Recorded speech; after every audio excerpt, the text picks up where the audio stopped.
the fact that I do what I do, it will never, ever cease to amaze me. The fact that I started out as this 9-year-old, great all-around athlete and ended up 50 years later, or 45, 50, whatever, opening for George Carlin, it's beyond, you know.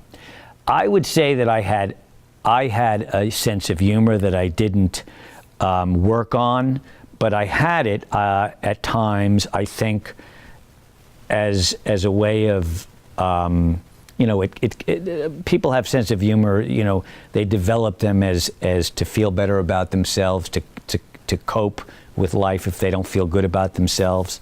You know, it's the same thing with sports. I mean, sports for me was as much about feeling important because I was great, you know, because I didn't, you know, I was judging everything by how attractive one was. If I didn't feel attractive, you know, I had to compensate by being a great baseball player, and then the girls would like me. You know what I'm saying?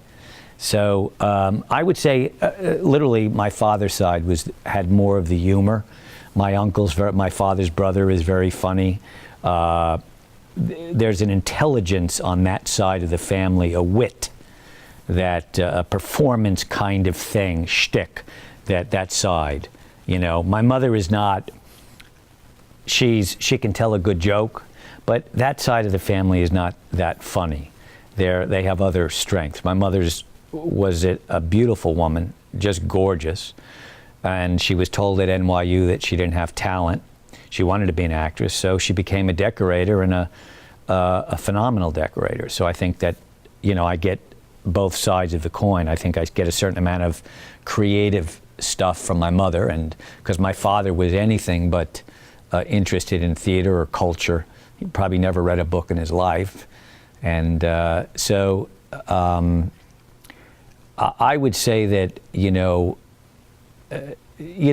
I think the humor started to really manifest itself once I took up theater and came to New York and started doing scenes in acting class that were comic scenes, and I said, oh, I have a strength here. I know, you know, you can't teach comic chops. You just can't. People who think they can, they can't. You have it or you don't.